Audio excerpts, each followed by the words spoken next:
What's going on, everybody? This is MDENT313, and I'm back at y'all with another one. Listen, man, we had a phenomenal fight card yesterday. Had a little bit of controversy on a couple of these fights. One of them I want to talk about right now, which was an excellent fight. And that fight was between Sandar Martin and Alberto Puello. And to be honest with you, man, I thought Sandar Martin won that fight. It was excellent. I thought not only was he the better counterpuncher of the two, but he was also the aggressor. He landed the cleaner, more effective shots. I thought he was more active. He did everything he needed to do to win this fight other than knock the guy out. But, you know, unfortunately, Sandar Martin is going to go down as one of those guys that, for whatever reason, boxing don't like. Because I also thought that he beat Teofimo Lopez. And I thought he beat Teofimo Lopez even more decisively than I thought he beat Alberto Puello. But he also didn't get the decision, you know. Like I said in boxing, who's ever the bigger name, you got three different BS things that's a boxing tradition, right?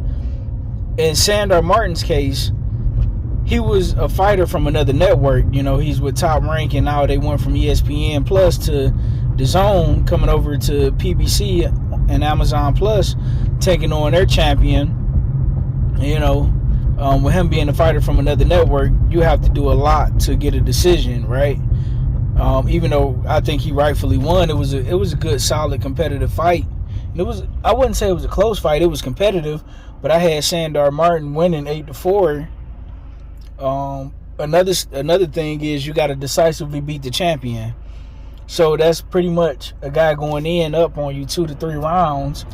And then you got the other situation that, like what happened with Gervonta Tank Davis and Lamont Roach, where the guy who's the bigger name, you have to decisively beat him or knock him down or knock him out, or you're not going to get the decision. And, you know, Sandar Martin, unfortunately, man, Sandar Martin, he's a guy who has great boxing ability and is extremely crafty, but he don't have a whole lot of punching power. You know, you got punching power to get guys respect, but he don't have the punching power to get guys out of there. And because of that, and the fact that he's not a big name, if you will, you know, he finds himself often, you know, on the bad end of a lot of these bad decisions, you know, by these judges. And this is why I was a fan of Turki Al-Sheikh issuing in AI judges, because I don't know what these judges be watching. I don't know if these guys are paid off by these, you know, networks or promoters or whoever to push whatever narrative and agenda. That's just my humble opinion. I have no proof of that, but that's what I believe, because it's like there's no way we could be watching the same fight.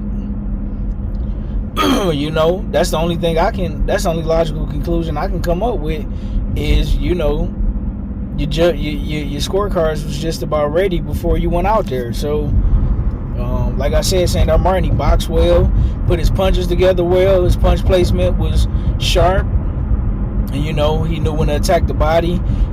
He was able to counter over the top. He was setting traps very well. In spots, he was being aggressive and walking Puello down.